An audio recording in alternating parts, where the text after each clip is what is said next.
Hey folks, I'm Mark Ryan. This is Super Review, and tonight we're going to talk about CanJam. So, for folks that don't know, CanJam is an audio show that is specifically focused on headphones and IEMs and amplifiers, and it's a show where manufacturers of those things can bring all of their products to one place, and consumers like you and I, you and me, can show up and just spend a lot of time listening to everything in one place. It's actually really cool. And they do these CanJams in like New York, London, Singapore, Chicago, Southern California. And this past weekend is when they actually happened to have it in Southern California. Now, Southern California, it's pretty close to me. I'm in Northern California, but pretty close to me. And I thought that I would check it out. And this was actually my first chance at an audio show, which was pretty cool. And honestly, probably my favorite part of the show was meeting up with a number of folks from the Discord community, just talking about audio stuff, and I liked it so much that I figured, you know what, I've got YouTube, I've got Discord. We can do this more often. So what I've done is I've actually brought them onto the Super Review live stream ostensibly, and this is the first time we've done it. We'll see if there's any technical issues, but we will be having a live conversation, just kind of talking about our impressions and thoughts about CanJam. Hopefully you'll get to vicariously experience a little bit what it was like to be at an audio show like this. And I don't know, that's the spiel. So if you're not already a member of the Discord community, I do have a link to my Discord in the description of this video. I recommend you join it. You could ostensibly join this live chat if you happen to be at CanJam and you have any impressions, but just generally a good audio community, good folks. If you're an a-hole, you don't need to join. That's fine.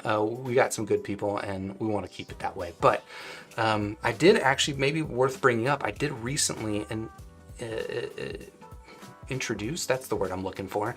I recently introduced premium memberships to my Discord server, which basically it just grants you access to my listening notes, my written listening notes, which actually include a bunch of notes that I took at CanJam. They're things I'm never going to get around to reviewing, but if you're curious about my thoughts on those things, I do have those in my listening notes. And then as well, it gets you access to my reviews in progress. I take notes and stuff, but anyway, that's beside the point. Back to what we're going to talk about, CanJam stuff.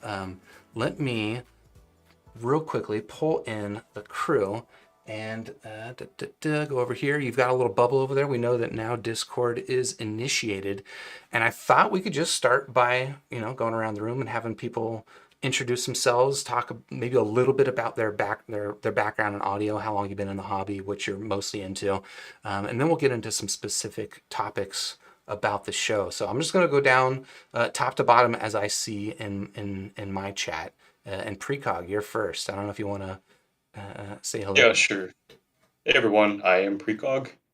I review IMs. I've been reviewing IMs for about, I want to say the last 2 years at this point, and going to the shows has been a thing for me for the past about, I think, year. Yeah, my first show was at CanJam SoCal last year, so it's been about 1 year for me going to the shows actually.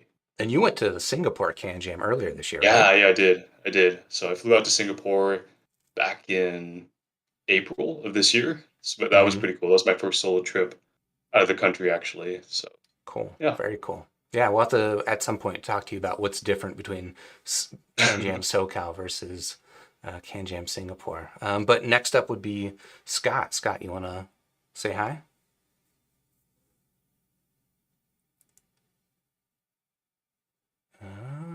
Scott, I see you've unmuted, but I don't hear anything.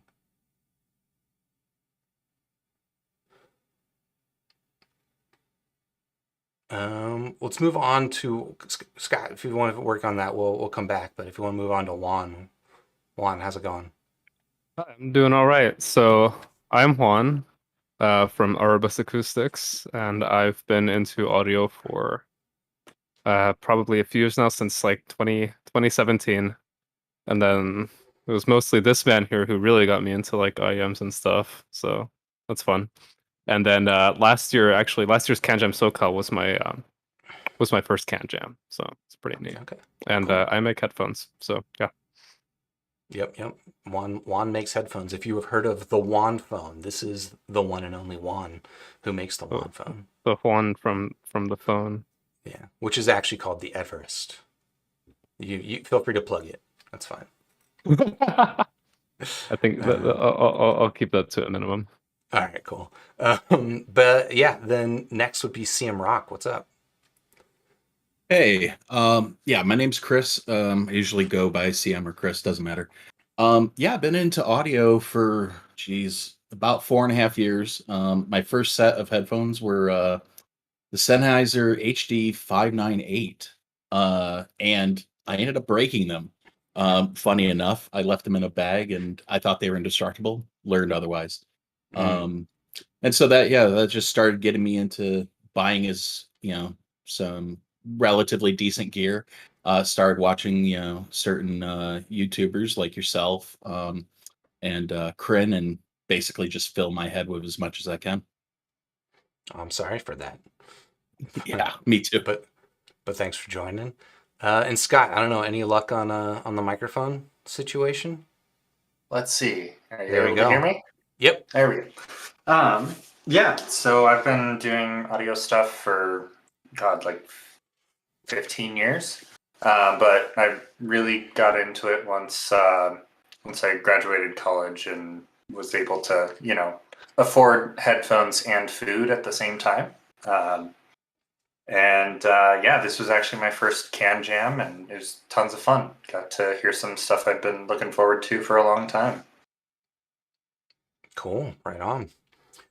Yeah, like I mentioned up top, I've got like a number of questions we can go through. This doesn't have to be like super structured. Like, feel free to get casual with this, but maybe just to like kick it off, I was actually kind of curious from all your individual points of view. Were there like specific things going into CanJam that you were interested in checking out? Like, was there a new product that was announced, or maybe even an old product that you suspected might be there that you were especially interested to check out? And feel free to unmute yourselves, and we'll figure this out.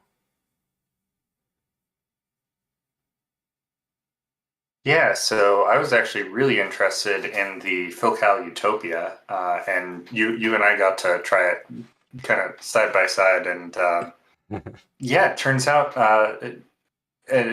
a very open back headphone in the middle of a very loud show floor is not a great trial run. So I wound up buying it.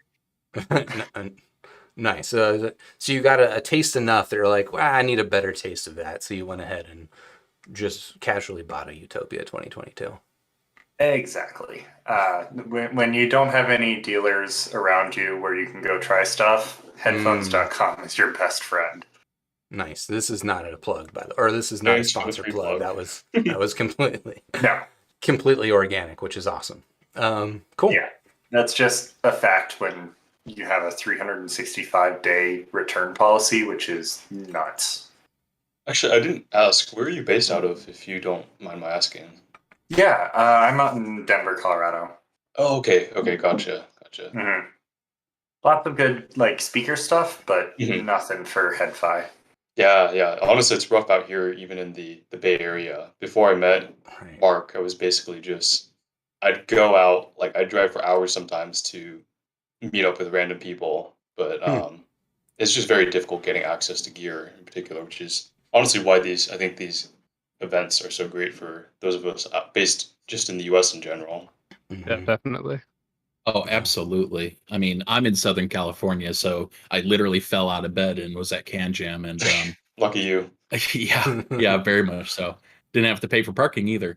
Yeah, no, it's absolutely insane that we live in areas like San Francisco, Southern Cal, these metropolitan areas, yet we literally can't hear anything. Right. I mean, even Sennheiser pulled out. That was one of the big audio stores. Anymore? No, Sennheiser closed all of their stores, and they opened one new flagship store, I think, in Germany, and then all of the other stores are gone, including San Francisco. Oh man, that's yeah, that's what I heard as well.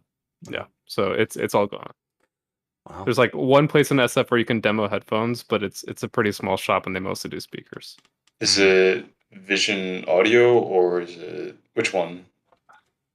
Was it Music Lovers? It's Music Lovers. Music Lovers, okay, yeah. Music Lovers. They used to do headphone demos, and then they stopped during COVID. I don't know if they're back up again, but they have some top of the line stuff, and that's about it.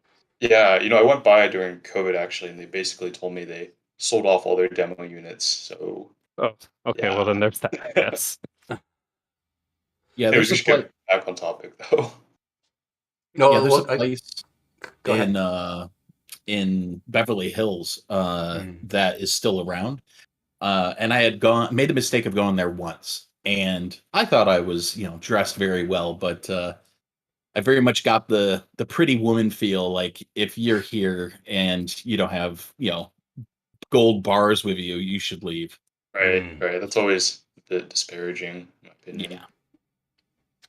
Right. Okay, back So- to CanJam. No, it's fine. Yeah. So Theo, I know you obviously get to hear a lot of stuff, ahead of time. What was there anything that you were particularly looking forward to at CanJam? I think in past CanJams I have been excited about certain products, Mm-hmm. but then at a certain point also I think it gets, because I'm already constantly hearing new products ahead of time, I don't really feel as excited nowadays about new products. Right. I've become a little bit desensitized to it, I guess. Fair enough. But yeah, honestly, nothing that really comes to mind. And I feel like I'm interested in how, like, if you were looking forward to anything too, because you're sort of in my same position where you've been able to get your ears on stuff ahead of time a lot of the time. Yeah. I mean, for me, like I was a little bit more interested in listening to headphones at this show versus IMs. I mean, not that, I still prefer listening to IMs most of the time, but there's just more in the headphone space that I haven't listened to, and there's also like a higher end of headphone stuff that I've never really delved too much into. So I was pretty interested in that. And then to be honest, like the one headphone that I was the most interested in was the Meze 109 Pro. Because Really? I'm a sucker for the aesthetic, and as much as Meze kind of gets a bad rap for their sound, I did find myself liking my 99 Classics once I did a pad swap, and so it's like, I don't know, maybe if they make an open back headphone that has a similar fun character but has open backness, I don't know. I was pretty interested in it. I was excited. We'll talk about that headphone, I think, a little bit more later. But real quickly, actually, I see Huck's on board, so I'm going to invite Huck to speak. And Huck, as you're joining, maybe quickly introduce yourself and just a 30-second, what's your background in audio? Hey, can you guys hear me all right? Yep. So I'm Huck. I'm actually David, for those of you that have met me in person. Um, I've been in audio for maybe, I don't know, 2 years now. I started with like the speaker stuff a couple years back, and sort of reached my end of that as far as money is concerned. So with the kid on the way and practicality of concern, I decided to sort of switch to personal audio, and that's how I wound it up with IEMs. Cool. And this was my first CanJam actually, and I'm 3 miles away from the Irvine Marriott where it was held. Lucky. So was there anything going into CanJam that you were specifically like excited to check out? I was looking forward to hearing Odin, and I think most of you on this server know that. The And Empire Ears Odin, right? Correct. Yeah. And after 2 days of listening to Empire's version and then a buddy of mine, I ended up walking away with a pair, so I'm happy. All right, so it worked. It did. Cool. And also welcoming to the chat Audiotron. Audiotron, if you want to give a quick intro and then talk about what was there a particular thing that you were most looking forward to heading into CanJam?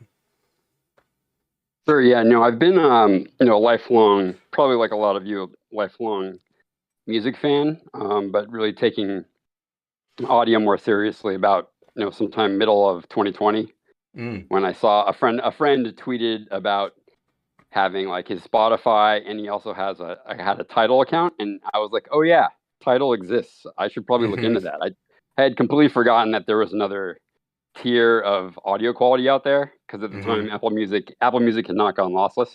So I was like, oh, so I subscribed to Tidal, and I was like, oh, I think I need some better headphones.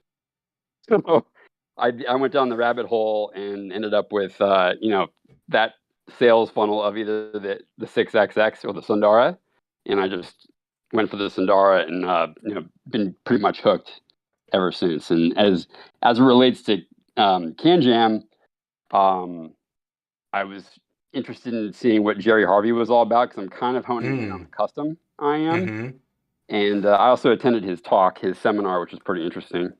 But I also wanted to see the Dan Clark Expanse, and I wanted to hear the unique melody Mess Mark II for myself. And I fortunately got to do. I heard 34 things while I was there, but I had some very high targets, and I was very fortunate to be able to do that. But who's keeping count? Right, exactly. Who's keeping count? It was 34. Nice. Cool. Right on. And then Juan, I don't know if you said what you were most looking forward to. No, I don't think I have yet. So I wasn't expecting to try a whole lot, but I did want to, just try some of the newer releases, I guess, that I didn't get to try in New York. But particularly the Expanse and then the Meze 109, I was interested in trying, and I got to try both of them. So cool. Pretty cool. Cool. Right on.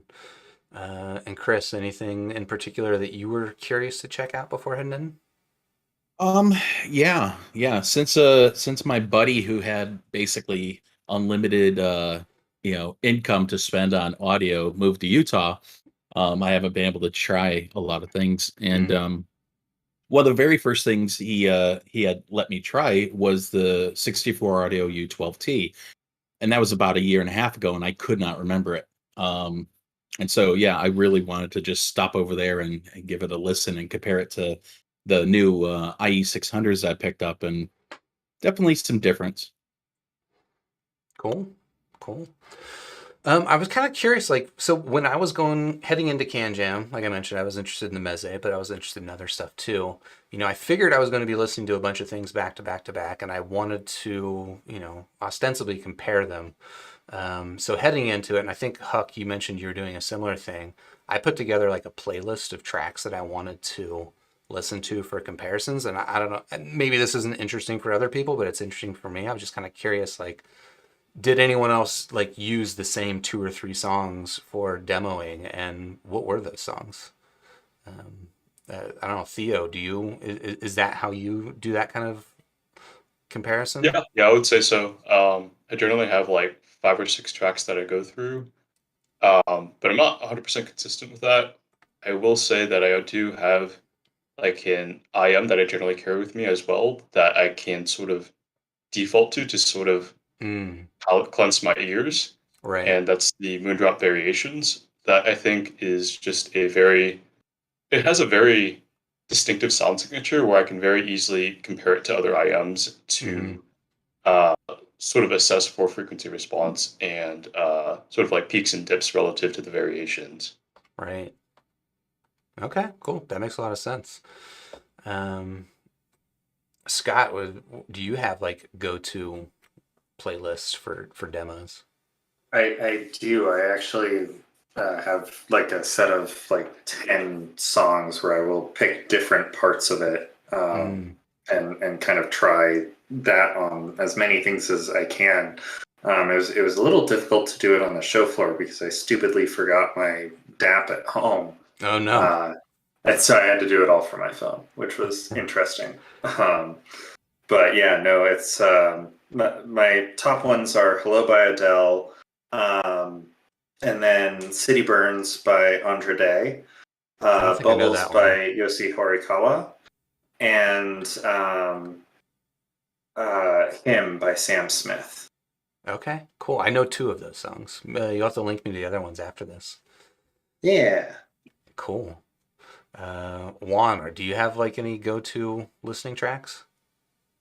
So for me, it kind of cycles through every once in a while. It's mostly just whatever's floating around the top of my like list on Spotify. But for the show in particular, I was just listening to an album that I really like. Finding Neo Hits for Neo Kids. It's just a fairly simple tracks, and I can if it was possible, I would just compare the headphones on that track, and then if not, I would just listen to that one Daft Punk song that literally everyone leaves on the kiosk, on the little kiosk tablets, and that worked nice too. Yeah, so you said if it was available, which I think maybe brings up like a topic that's also worth alluding to at least a little bit, is that like as you're going through these different listening stations, it's like the companies try to set up their headphone on, like an iPad that's connected to Rune or Tidal or something like that. And you're kind of at the whims of whatever they've connected to, and hopefully it's got the music library that you're interested in. Now, if you brought along your own DAP, for the most part, we were able to connect our own things. But every once in a while, you just be like stuck listening to whatever they had preloaded their iPad with. And Daft Punk is probably a pretty Daft Punk, Michael Jackson, Fleetwood Mac, like those are Yep. pretty reliably on everything. Yeah, they're like oh no, because they all use the same streaming services too. So Right. I was surprised though. Like, I don't know. It felt like it was not the best showing for streaming services in general because I was, one, like there were internet problems. So sometimes they just didn't work. Or, yeah, I don't know. There was certain Yep. music that I was looking for that it just didn't show up. Yeah, it's definitely a struggle. I think that they've had internet problems at pretty much every show that I've gone to. Yeah. And when it's not music that you're familiar with, it just becomes very difficult to sort of get a feel for how a headphone actually sounds, I think. Mhm. A lot of the times I won't even bother at those stations, or I'll ask to Mhm. just plug in my own DAP just because I'm not familiar with a lot of the music that's loaded on those devices. Right. And like even if they are songs that you are familiar with, you might not be familiar with those, those recordings or those masterings, which for modern music I think is less of an issue, but if you're listening to like classic rock or something like that, like each Yeah, that's CD a good point print as well. can sound completely different. Yeah, and if you're listening for something that you hear in one print of it, but you happen to be listening to a remastered version of it, it might sound completely different. actually, I think I saw that I think at a couple tables there, like I saw that some people were like listening to remasters and stuff, and I know someone in particular, at the Audio Technica table, they thought that like the 85,000X or whatever it was like broken, but no, it was just a crappy remaster of a song that he liked that was playing. He was like asking the guys like, "Oh, is this broken?" Center, and the guy was like, "This doesn't sound right either." And it just turns out it was the crappy remaster. Yeah. Someone did drop their their R70X, and it had serious channel imbalance. Yep, later someone on dropped the Sunday. R70X. Ooh. Oof. It was Yeah. like 5 dB to one side. I still saw no. people jamming to it like for the rest of the day though. Yeah, So, I just moved the channel balance over on my DAP. Thankfully, I had that, but otherwise, it was pretty bad. I'm pretty sure the FR was like imbalanced. Just Yeah. That's funny. And Close yeah, enough. also, yeah, a quick intro to Zerpocalypse. Ran into you there at CanJam as well. You just joined the chat. Yeah. Was there any, when you're going through and listening to the different headphones and stuff, are you using the same playlist or what kind of music are you listening to? In hindsight, I probably would have liked to put together a playlist, and I definitely will for next year. I didn't have a ton of time to prepare anything like that, and it was my first ever CanJam, so Mm-hmm. but I did use the same 4 or 5 songs. It just took me a while to find between them because one of the Mhm. albums that I have is a compilation, and it's like 100 different songs in the same album. So I'm scrolling through trying to find this one song. Mm, So next year I'm definitely going to put a playlist together. cool. Yeah, maybe that's a good pro tip for folks going to a future audio show is one, bring your own DAP and prep a playlist because it's pretty useful. Especially if the music isn't on like Qobuz or something, because Qobuzz's library is okay. Mhm. I would have liked to have seen more Apple Music lossless actually. They have iPads there, right? Mhm. But because their library is pretty big, but some of the stuff that I listen to is definitely not on either of those services. So having your own DAP is really nice. Definitely. Audiotron, is there like any particular tracks you liked listening to? Yeah, for... it's a miracle I'm not tired of it yet, but it's really the first song I was pressing play on was Already Dead by Beck. Okay. And it was really for that, his male vocals. There's something about that track, his vocal presence and where he's placed, and the guitar transients and decay really gives me a sense of how much resolution I'm getting out of a set, whether it's a headphone or an IM. And then, of course, I went to the always good, Men I Trust, Morse code. Nice. And if I really need to go deeper into the guitar stuff, maybe going to California, a very typical audiophile track, Going to California by Led Zeppelin. At least it's not Hotel California. No, not Hotel California. No, that's been booted from the list. Or female vocals might be like Drew by Goldfrapp, or maybe some London Grammar, stuff like that.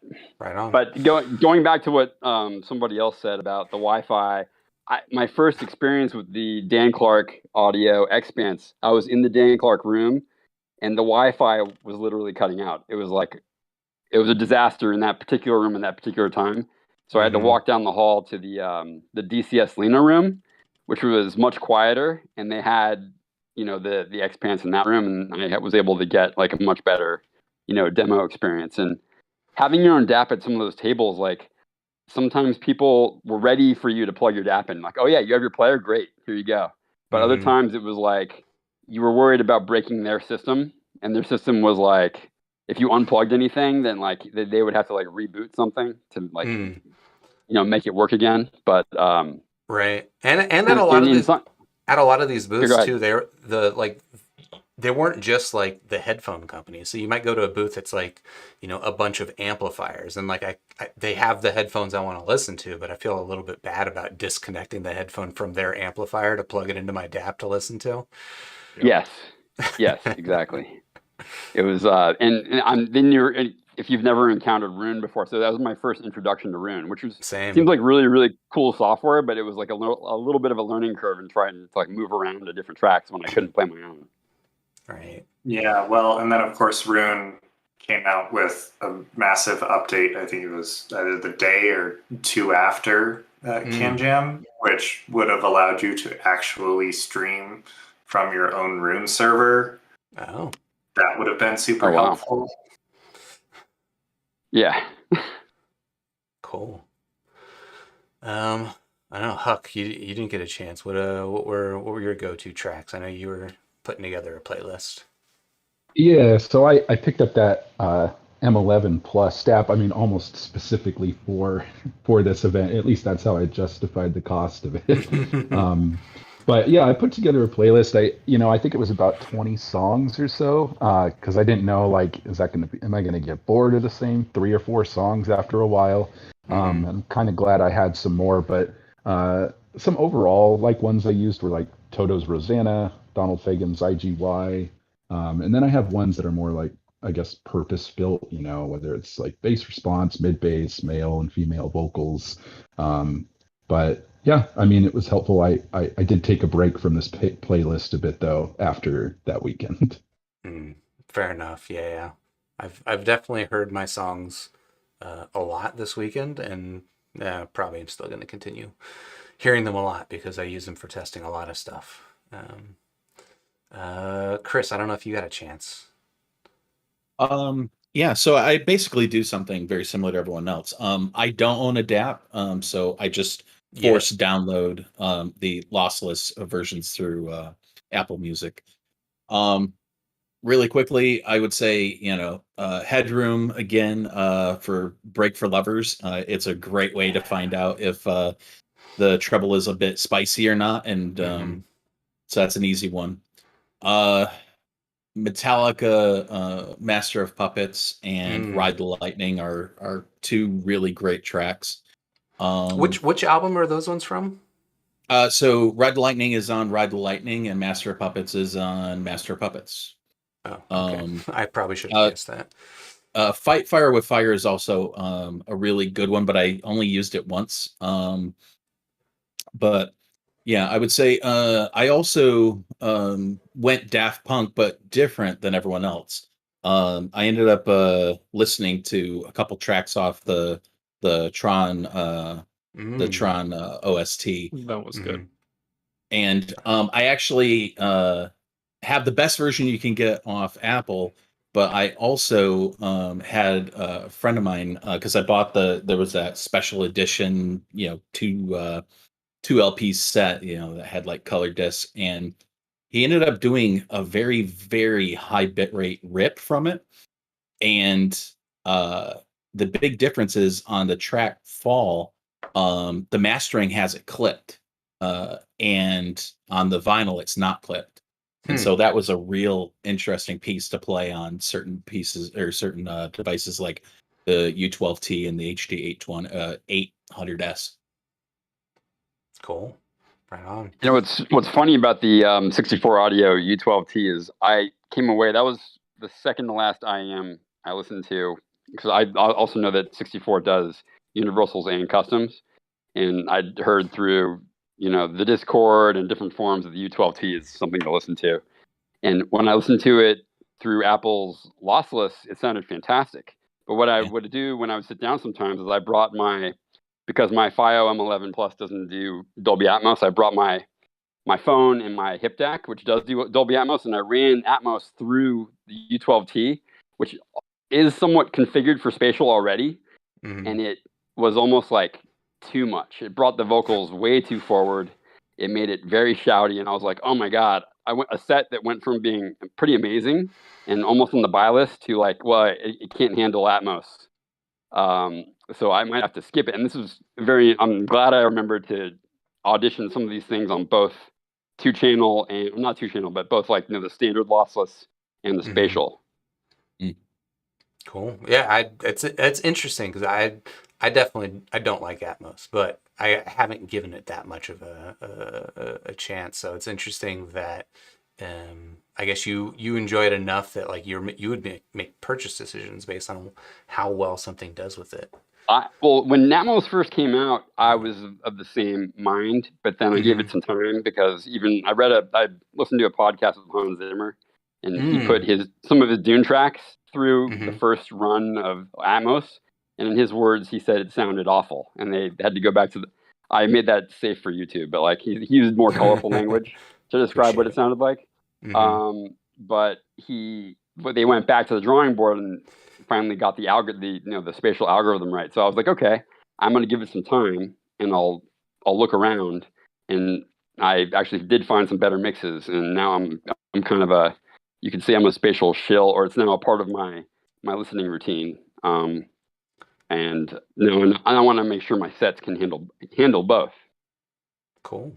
Yeah. I'm kind of wondering why, like, Atmos, you can't really compensate it for the response of like whatever IM you're using, because it's kind of like this weird all-in-one solution that doesn't really work super well for all headphones.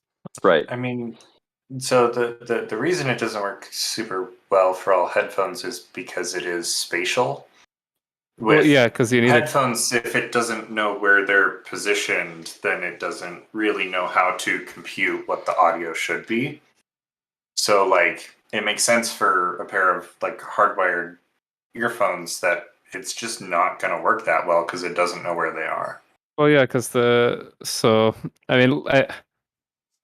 actual position of the speaker aside, I mean, most headphones are going to have it right next to your ear. But yeah, like it doesn't. There's no way to compensate for the frequency response of like whatever headphone you're using. So, say like an in-ear will always have a different response from like a headphone and like from each other, and then like it seems that Atmos for headphones has like some generic EQ that they assume will work for everything, but clearly it's just not the case. I don't know why this wasn't taken into account. I'd be really curious if you tried to listen to Atmos on something like the HD 800S, which is already beyond wide. Well, I think my point is like you'd probably have to pray that it works with the response of that headphone in particular to some degree, because it's very hit or miss. I mean, that's exactly. Some sets it will ruin them, and other ones it will actually change them and improve them. So it just depends on the set. I wonder if SonarWorks is working on something like, because they already have all these EQ profiles for headphones, right? So I'm wondering if like either if they have their own thing going on for like personalized per headphone, spatial audio, or maybe they can work with Dolby on something like that. That'd be cool. Right. Yeah. Apple hit me up if you want access to my database of frequency responses. Yeah. But anyway, I guess real quickly, I'll just wrap up by calling out like a three songs that I kept listening to on repeat. Another shout out for Men I Trust's "Break for Lovers." Cool hearing that from other folks. That song is friggin' awesome. I mean, it's a great song, and it also happens to be, I think, a pretty good test of headphones. It's just got like this really cool beat. It's got, you know, a really sharp treble kind of tick right up front, as well as like a bass hit right up front, so you can kind of get a sense for where the bass and the treble are, and then a really good vocal that kicks in soon after. So I think that's really good. I was also listening to The Chain by Fleetwood Mac. It's a really good song, and people are probably already tired of hearing that Fleetwood Mac is really well mastered, but that song is really good. There was a couple of sets that I listened to where there's like a kick drum in the beginning of that song where, you know, I'm familiar with what that kick drum sounds like, but there are a couple of headphones I listened to where it was just really stand out, like the position of that kick drum and like the physicality and the realness of it was interesting, because I hadn't really noticed that until I heard some of these headphones. So that was a cool surprise. And then the last track I'll call out was called Such Words by Ghostly Kisses. It's just a really good vocal track, but also has some really nice bass. I don't know, to be honest, that one's kind of a lot like the Men I Trust album or song, so maybe I should mix up my testing a little bit more, but I like both those songs too much. So with that out of the way, I was actually now kind of curious, you know, going into this show, there were a couple of like significant headphones that were either being unveiled at the show, or like the show was kind of like the first chance that public got to interact with these headphones. So like there's things like the Meze 109 Pro, the Dan Clark Audio Expanse, the Utopia 2022. And I was kind of curious to go through and just like for the folks here that got a chance to listen to those, just talk about impressions, I guess. Since maybe we can start with the Expanse. Precog, did you get a chance to listen to the Expanse? I know you're mostly an IM Yes, guy. sir. All right. Well, what did you think? What'd you think? Honestly, I thought it was kind of aggressively average, I guess. Aggressively Um, average. Okay. yeah, okay, to preface this though, I was listening to it pretty much at the end of the day, and ear fatigue is definitely a thing. Mm-hmm. Maybe But I guess also my worth. overall, Oh, just yeah, real quickly, also worth interjecting the massive caveat that the show floor was very loud, and listening to especially open back headphones, like I definitely came away with a lot of interesting impressions of things, but they all have an asterisk next to them. right. Yeah. Yeah, I don't want to like deal in absolutes for sure. I'd need to get another demo session on it Yeah. to say what I really feel about it. But just my Mhm. initial impression of it was that it was well tuned. I didn't find it offensive by any means, but Mhm. I also felt like the technical performance, the sort of engagement factor from it was missing from me. And I Mhm. think that's something that I had also observed with the DCA Stealth, which is the close back version of that headphone. Mm. Yeah, I would Scott, agree with Precog on that. I go would just ahead. echo Yeah. what he just said. Okay. Now, Yeah, I would just Scott. echo what he said on. I've listened to the Stealth at an earlier show in June in Long Beach, and I did Mhm. the Expanse twice at CanJam.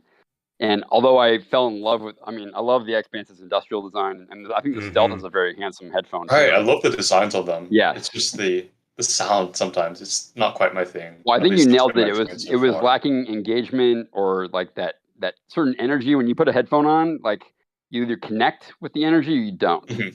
And I Right. don't think there was no sibilance or any of that stuff that the audiophiles Mhm. all dread. But Mhm. yeah, I think it.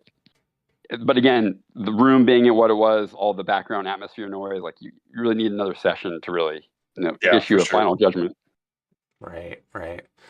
Scott, I know you've had plenty of time on both of these headphones. I don't know if you wanted to interject or fight for the honor of the Expanse.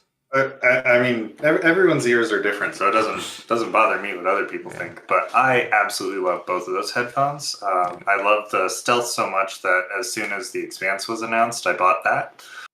Just blind bought it. And yeah, I really love both of those headphones, mainly because they are very neutral, which is something that I look for. But also because, at least for me, they have a very good combination of tonality and I hate this word, detail. But I don't feel like I'm getting, hammered with more information than I need. But they're still a very enjoyable listen. Right. I also listen at like very, very low volumes. Which actually for the Expanse has been kind of interesting. That thing requires a fair amount of power, even at lower volumes. But the Stealth in particular requires very little power to at least get to the listening levels that I listen at. Yeah. Interesting. Yeah, it's a very I know Precog called it aggressively something, but it's really a not aggressive sound. It's a really smooth, easy listen. I think it's the kind of headphone that I definitely want to hear it outside of the context of the show, because it is so polite. Like it doesn't. My impressions honestly were pretty similar to yours, Precog. Like listening to it initially, I was like, this is kind of unengaging. It lacks body. It feels like a headphone that would be really good with classical music, but I don't listen to classical. And I think that's another good point too, that the music that you're listening to obviously has quite the effect on your preferences when it comes to headphones. Yeah. What's really interesting to me about that, especially too, is like it's going for the Harman target, right? Like it is, as far as I understand it, like they're going for exactly the Harman target. And I'm definitely more familiar with the Harman target in IM world sounds like, and I feel like they don't sound the same. They don't. Juan can explain it.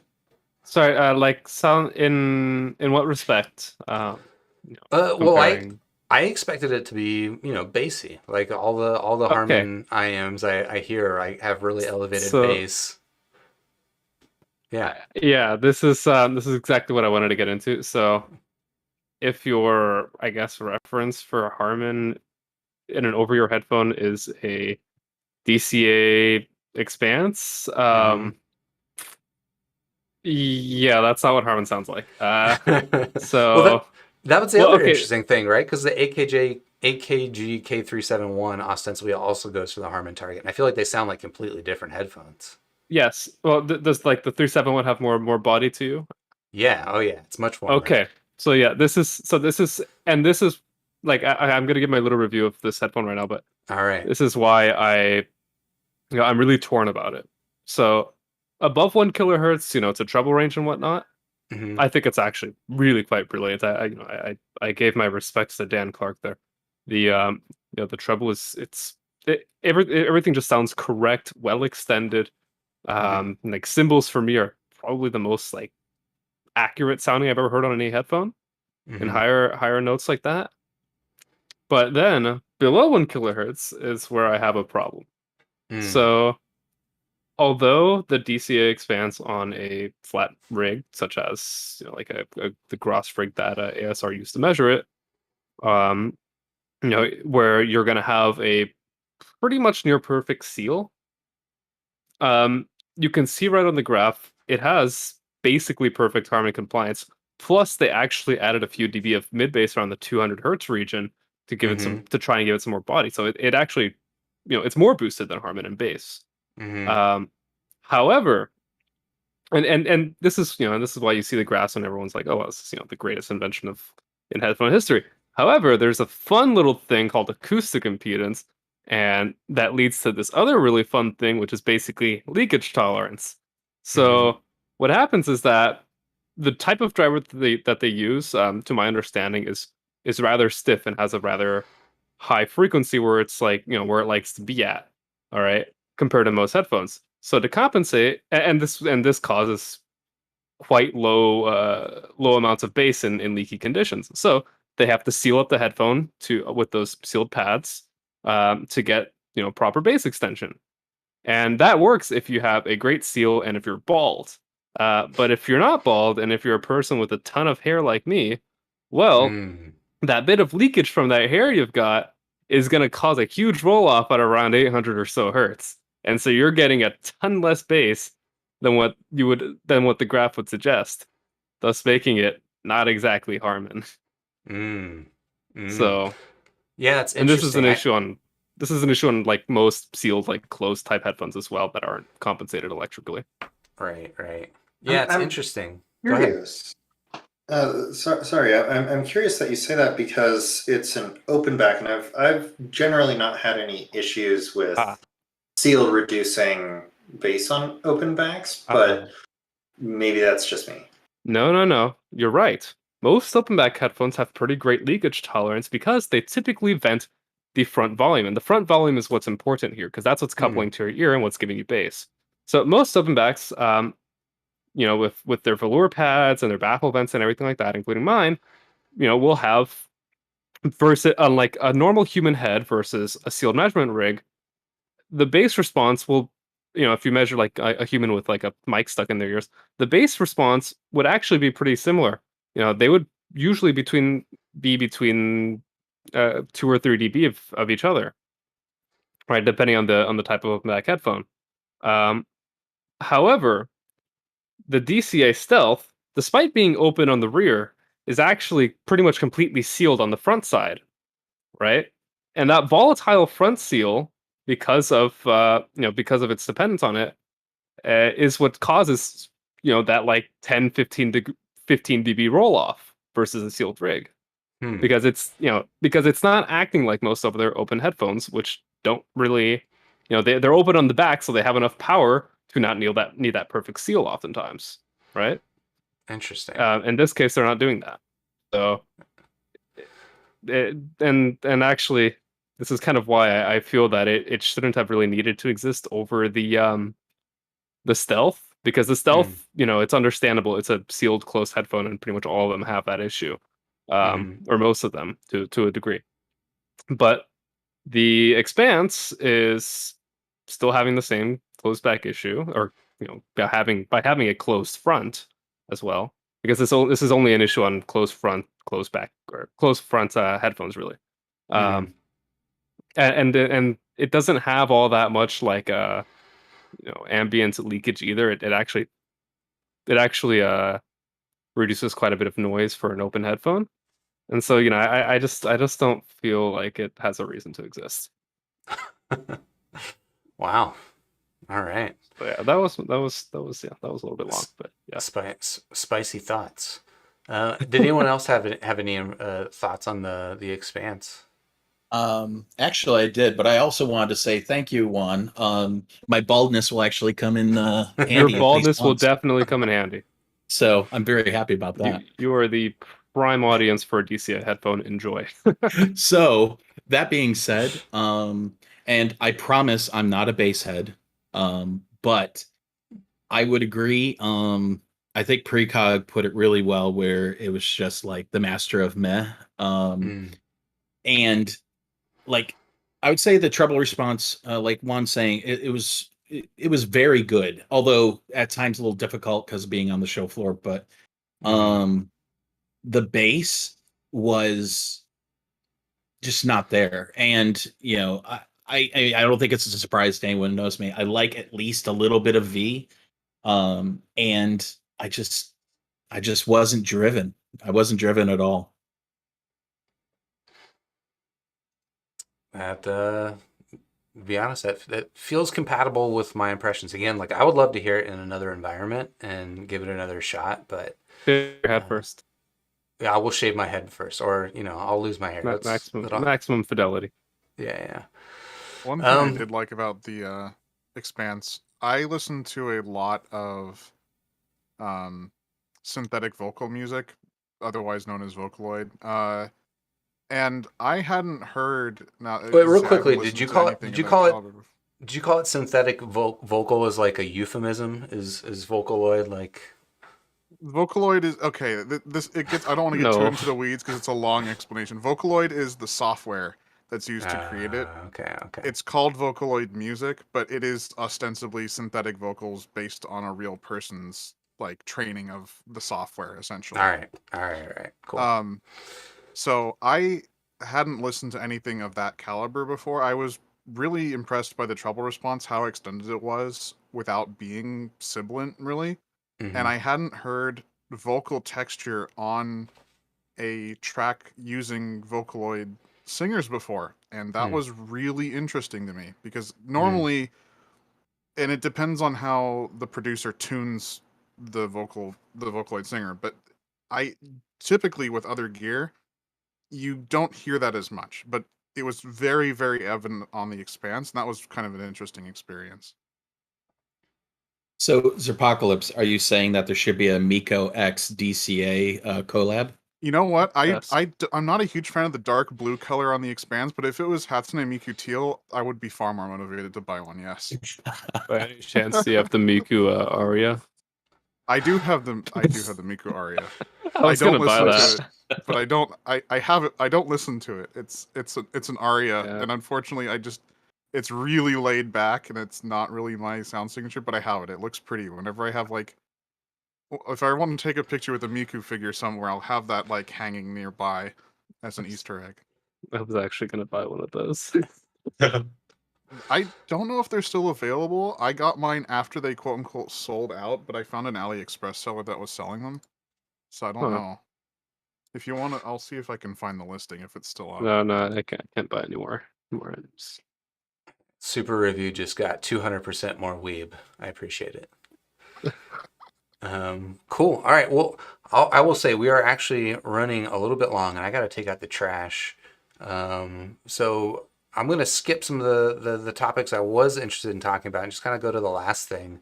I was interested in going through everyone and just kind of, hearing what was your favorite thing from the show. Like if you had to pick one thing that was your favorite, what was it? And as a bonus, if your favorite thing wasn't the thing that you were most excited about going into the show, why? So yeah, Theo, if you wanted to start? Yeah. I think a lot of people asked me that question as well that day. And honestly, the things that I heard that impressed me the most were stuff that I already heard before. It was mainly the Elysian items, the Annihilator, and I hadn't heard the Elysian Gia. I don't know if that's how you pronounce it, but that was pretty good. So that's probably the one the IM at least that stood out the most to me. Okay. I did have the opportunity to hear a lot of the like very expensive IMs, some of the very expensive IMs that are being hyped on Headfire, like the what's it called? The Aroma Audio Jewel, the Viking from Noble Audio, there are a bunch of other ones as well that are just sort of all the rage in Headfire right now. And honestly, those are probably the most disappointing to me. I didn't think any of them were like outright bad or anything, but they just weren't quite as good as maybe I thought they might have been, given how much they were being talked up. Fair enough. As is often the case, unfortunately. Unfortunately. Cool. Scott, what was your favorite thing at the show? And if it wasn't what you were most excited about going in, why not? Yeah, so the things I was most excited about going in and listening to were the Warwick Bravura and Aperio, but I'm not going to buy the Aperio, so the Bravura, and the Zal HM1. Both of those were phenomenal, and I made the mistake of trying the Bravura as like the very first thing because it had like its own quiet private booth thing. And there was like nobody in line for it. So I went and tried that, and very few things at the show were quite as good to me as that was until I tried the ZMF Atriums on the Woo Audio 23 amplifier. And that combination blew my socks off. Oh, wow. I got teary listening to music, which it's been a while, at least to pre-recorded music. And it blew me away to the point where I didn't leave the room without buying a WA-23. Wow. That's an effective demo. Juan. I mean, that makes me wish that I had to leave early on day 2. Kind of wish I did have more time to stick around and hear some stuff like that. But yeah, Juan, what was your favorite thing at the show?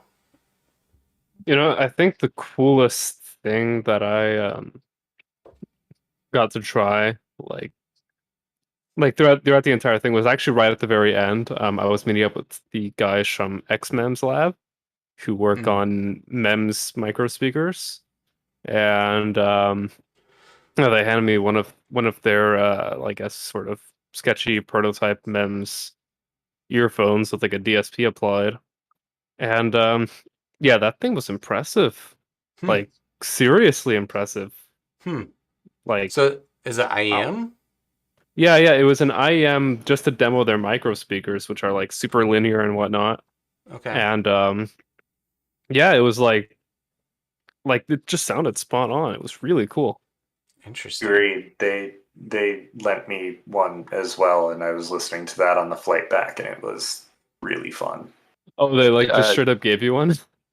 Yep. Okay, they gave you one too. I want to echo what Juan and Scott just said, and the hearing the XMEM stuff also was the highlight of the entire show for me too. Wow. Yeah, I had no missed idea. that. Did you hear them, Mark?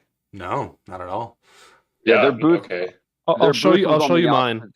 Their booth was on the opposite side of the I think it was Empire Ears, and if you just walked on the other side of the Empire Ears, that's where they were. Oh, okay. Yeah, Mark, I'll show you mine. It's pretty cool. Cool. Can I squig it? Yeah, I'm not sure if you can share the squigs. I'll ask, but All right, yeah, you can all squig right. it. Cool. Chris, how about you? What was your favorite thing at the show?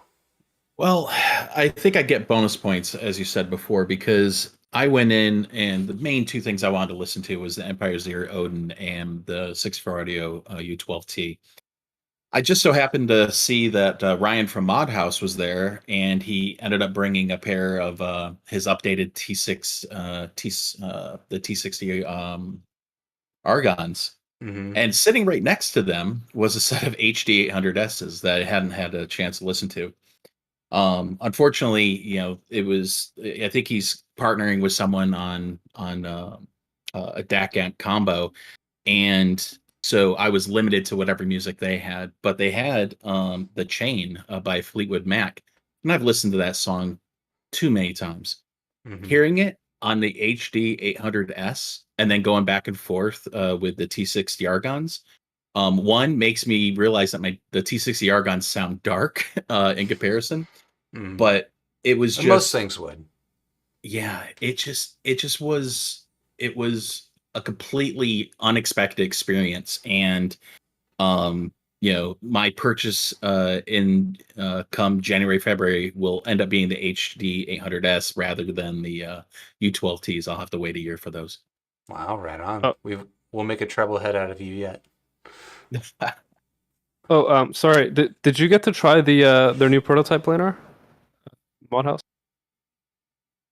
No, I did not. I don't remember seeing it on display at all. Was it just by request? I don't know if he was on the second day he just had it out, I think, but I had to leave really early on the second day, so. Okay, but anyways, yeah, he had it out. It was just like a simple 30-point prototype, kind of like my old ones. So how was it, Juan?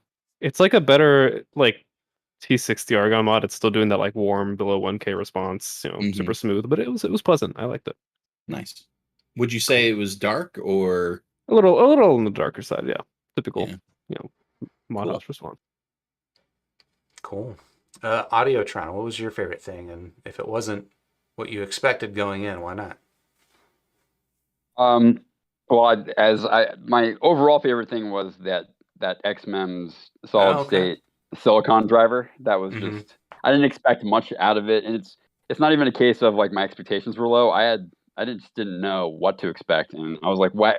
I was like comparing this with sets I own. I was thinking, okay, you guys are onto something, and I think that this should be on everyone's radar, and it might be the next big like driver technology that is set to shake things up.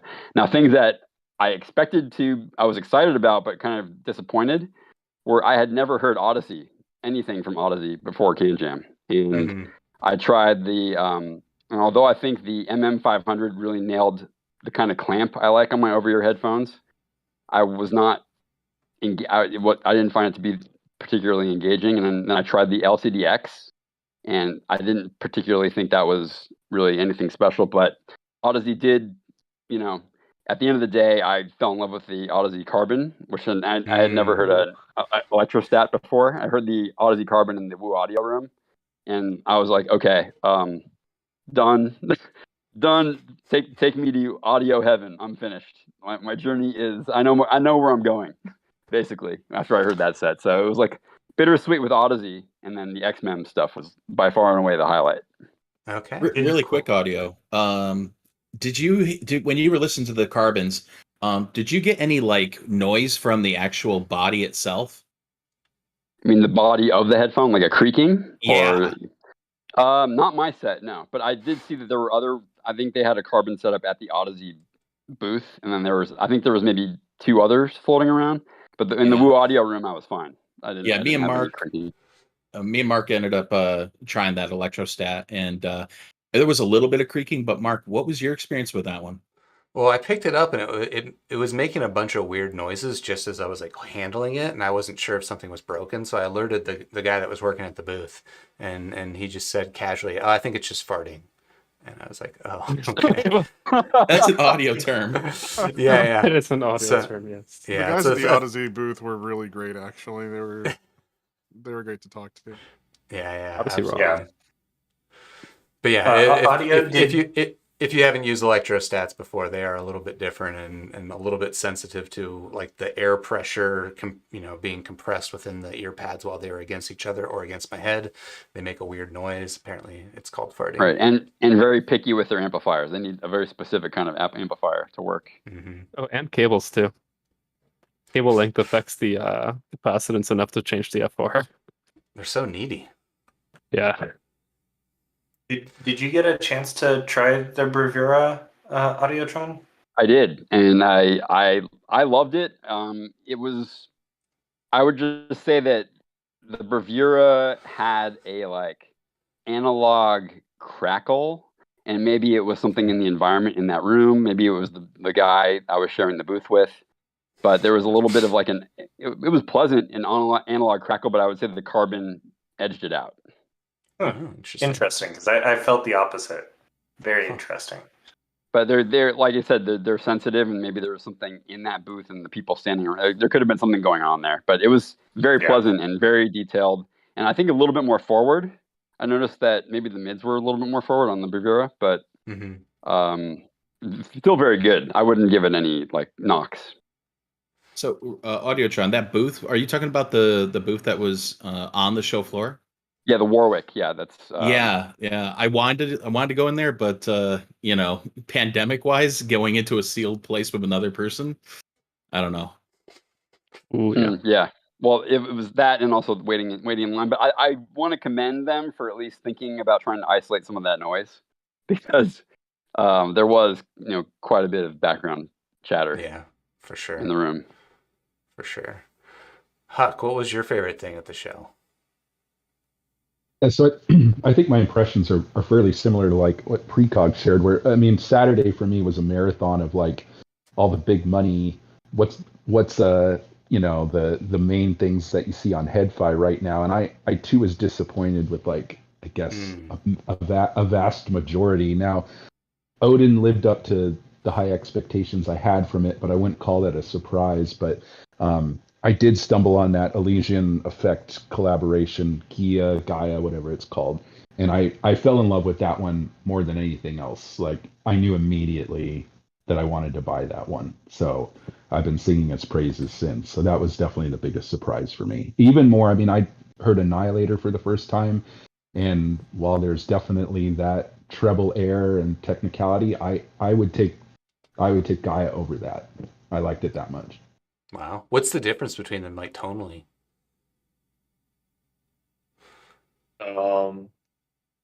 The Annihilator's 3 to 5 kHz is a little more sloped off, whereas the Gaia, it's pretty much like flat in that region. It's just very aggressively raised, and then Gia has more of a mid-treble emphasis at around, I think, 9-10 kHz, whereas the Annihilator is a little bit dipped around 6 or 7K. Then it's mostly linear after that point. I think they're using the same dynamic driver too. They're both using the Foster dynamic driver, and they have sub-bass emphasis, if I recall correctly. Cool. Okay. And I guess to wrap up the rounds or apocalypse, what was your favorite thing of the show, and if it wasn't what you were most excited about, why not? This one's going to be kind of weird. My favorite thing in the show was the Dakoni pads for the COS earphones or headphones, believe it or Wait, not. what? Yeah. They have Oh. Dakoni pads for the COS Porta Pro and KPH40, and they also fit the KPH30i now. They're bigger Okay. than Yaxies, they're denser than Yaxies, and for me, at least I'm wearing them right now, they clean up the muddiness of the KPH40 a lot, and I really, really enjoyed them. I bought a set there for $15 instead of 20. Totally worth it. I'm obviously experiencing that when I get home. I listen to it on the show floor, but I'm experiencing most of it now that I'm home. The thing that I was most looking forward to before the show was the new Meze Openbacks, the 109s. But unfortunately, they were kind of in the middle of the show floor. I should have checked around to see if there were any of the side rooms that had them in them. I'm not sure if they were. But it was kind of hard to hear anything, mostly because I also listen at fairly low volumes. I have relatively sensitive hearing. And so I listen at low volumes, so I didn't want to crank it too far up on my DAP, even though I was listening through balanced. Over the sound of the show floor. They sounded okay, but I really want to go to somewhere like the audio shop in LA, the Source, to actually go audition them somewhere quiet so I can actually listen to them. But it turned out that the $15 Dakoni pads were my favorite thing that I got at the show. Are they foams like the stock pads, or are Yes, they? they are. No, they're just like Yaxies. Okay. They're very similar to Yaxies. They're larger, and they're denser than Yaxie pads. Okay. Are they easier to install? Because I'm wearing my KPH30Is right now. On the interested. KPH30i, they're probably about the same. Okay. As I say, because they're denser, they don't really pull apart as easily as the Yaxies do. I'll post a photo in the CanJam channel after this. Cool. But yeah, I really like them. I would definitely recommend them. I'll have to check those out. Do they come in colors, importantly? They come in red and blue or black. Okay. That's a good start. Good start. Yeah. I hope they offer but more colors in the future. Yeah. But yeah, you were talking about the Meze 109 at the end there. Going into the show, that was the headphone I was the most interested in. Mostly just because it looks gorgeous and like I want to like it a lot. Unfortunately, that was one I was actually pretty disappointed in. Again, it's hard to make too much of things like exactly what is the tonal balance and exactly how detailed or not detailed is a headphone at a show like that. But it did seem pretty obvious to me, and I listened to the 109 on a couple of different setups. It did seem pretty obvious to me that the treble was a little bit on the aggressive side, and like there was, I don't know, it was not like a good brightness. It was just kind of like more like a spiky brightness. I don't know if anyone else had a similar experience with that. I tend to agree. On the I 109? agree. Yeah, Yeah, I agree. It had flagship comfort, flagship aesthetic, Yeah, but it didn't Beautifully meet. It didn't meet the standard for. Something was up in the upper treble. Yeah. I don't know if you guys looked inside the ear cups, but like the grill that covers the inside between the driver and your ear is also like really pretty. It's just a shame that it's so spiky up in the treble. yeah. saw a lot of people just like with their cameras up in there, just taking pictures of that grill design. It's really I did. nice. I'm guilty of that. I did Yeah. it. I thought it was being cool and quirky, but no, it turns out everyone did it. Nice. That's awesome. It's a gorgeous and stupidly comfortable headphone, but just the tuning was not for me. I want to give it a chance in a quieter environment, but Yeah, I heard it in the Woo Audio room just before the show started, and yeah, just not my flavor. Yeah, it is pretty enough that I might be motivated to like find out what it takes to make it sound good, kind of like I did with the 99 Classics. But unfortunately, it was not it for me at the show. But what did surprise me, and I think was probably the item I was the most excited about coming out of it, and like, I don't know if I'm going to be able to justify myself buying it, but I want to now, was actually the Odyssey MM500. Audiotron, you mentioned it briefly earlier, but I was vaguely familiar with this headphone coming out. Again, like headphones are, I'm not nearly as familiar with headphones as I am with the IEM stuff. And I knew that Odyssey had this headphone come out, and I think I had seen Andrew's review from headphones.com where he was describing it as like having a different tonal balance from what Odyssey tends to do. So I guess I had a little bit of an impression going into it, but I don't know, I wasn't expecting much out of it. But that was like one of the first headphones I heard. It made a very good impression on me then, and then I got to hear it again later when I was sitting at the Odyssey booth with you, Chris. I got to listen to the MM500 versus the LCD5, and again, caveats with show floor listening impressions, but I thought that the MM500, I liked it better. Like, it's got this kind of visceral, aggressive sound. I was really surprised too to see that the frequency responses are very similar, because to me, listening impressions, like the bass just seemed a lot stronger and more meaty and impactful on the MM500 versus the LCD. And then even the treble seemed a little bit more aggressive, maybe even a little bit too aggressive, but certainly for those listening impressions, or for that listening scenario, it made a good impression on me. It was a lot of fun. I really like the build quality on it too. So that's a headphone. I think it's like $1,700. It's not cheap. It's not cheap, but you're right. It like, I liked it better than LCD5, and that's like what, 4,000 or 5,000. Yeah, and it's in some ways the design is actually an improvement over the LCD5. So, right. So it's a really handsome design. Yeah, definitely agree. The LCD5, the carbon fiber headband thing, means that it just never loses its clamping force, which is why I'm gonna set mine back. Yeah, my thoughts echo Mark's almost verbatim. I was the LCD5 was the first time I had heard it, and I had some kind of mental image of what it was going to be, and the MM500 blew it out of the water. Even though perhaps the MM500's a touch on the aggressive side for me overall, but I mean, we're at a show, so we tend to listen a little loud.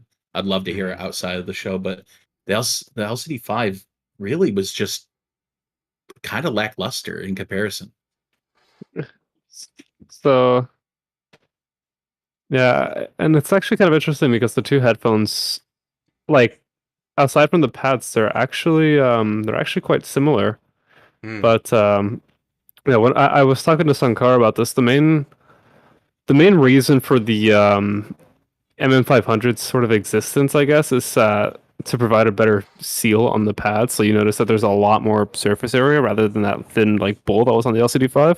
Oh, interesting. And as a result, like if you look at the measurement rig graphs, they both look really close, but because of that extra surface area, they can get a kind of a better seal around your hair and skin and whatever. I love the pads on the MM500, and I told Mark that of all the headphones at the show, the MM500 had the perfect clamp. Right. But go ahead. But anyways, it's designed to seal well on a human head much better than the LCD5, and that was clearly they accomplished that goal. So I thought it was good. Cool. Yeah, and for folks that aren't aware, you mentioned Sankar. He's like the CEO or the founder of Odyssey. Is that right? He's one of the co-founders, I believe, and he is the current CEO. Cool. Right on. Well, I think that is going to do it. We've been going for a little bit over an hour now, and I appreciate y'all jumping in and continuing this conversation. Like I mentioned up front, like the best part I thought of CanJam was just hanging out, talking with people, sharing impressions. I love the giving my impression and then having someone give me a puzzled look, like, really, that's how you heard it? It's like, it's kind of like a good way to experience that. A lot of the times we hear these things pretty differently, and that's normal. But yeah, I really enjoyed the show, really enjoyed meeting all of you.